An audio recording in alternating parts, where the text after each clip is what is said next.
നമസ്തേ പ്രിയമുള്ളവരെ, നാം ഇവിടെ ചർച്ച ചെയ്യുന്നത് മേൽപ്പത്തൂർ നാരായണ ഭട്ടതപാദൻ്റെ നാരായണീയത്തിലെ വിരാട് പുരുഷോൽപത്തി എന്ന 4-ാം ദശകത്തിലെ 4-ാമത്തെ ശ്ലോകമാകുന്നു.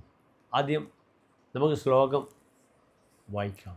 മായാസന്നിഹിതോ പ്രവിഷ്ടവപുഷാ സാക്ഷീതി ഗീതോ ഭവാൻ ഭേദൈസ്ത്വാം പ്രതിബിംബതോ വിവിശിവാൻ ജീവോ വി നൈവാപരഃ കാലാദിപ്രതിബോധിതാധ ഭവതാ സഞ്ജോതിതാജ സ്വയം മായാസാ ഖലു ബുദ്ധിതത്വമസൃജത് യോസൗ മഹാനുച്യതേ.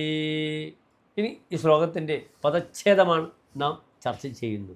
മായാസന്നിഹിതഃ അപ്രവിഷ്ടവപുഷ സാക്ഷി ഇതി ഗീതഃ ഭവാൻ ഭേദൈഹി ത്വാം പ്രതിബിംബതഃ വിവിശികാൻ ജീവഃ അപി ന ഏവ അപരഃ കാലാദിപ്രതിബോധിത അഥ ഭവതാ സഞ്ജോതിത ച സ്വയം മായാ സാ ഖലു ബുദ്ധിതത്വം അസൃജത് യഹ അസൗ മഹാൻ ഉച്യതേ.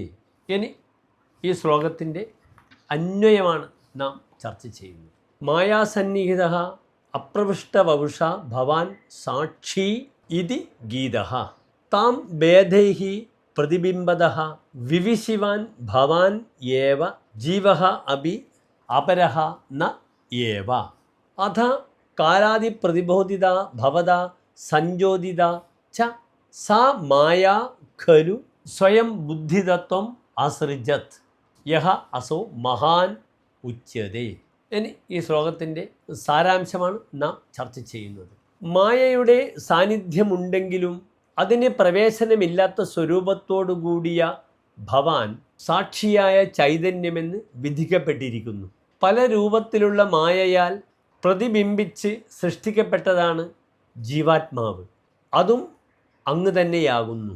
പ്രളയാനന്തരം കാലം മുതലായ ശക്തികൾ ഉയർത്തിയപ്പോൾ ആ മായ അങ്ങയുടെ പ്രേരണ മൂലം സ്വയം ബുദ്ധിതത്വത്തെ സൃഷ്ടിച്ചു. ഈ തത്വത്തെ മഹത്തത്വമെന്ന് പറയപ്പെടുന്നു.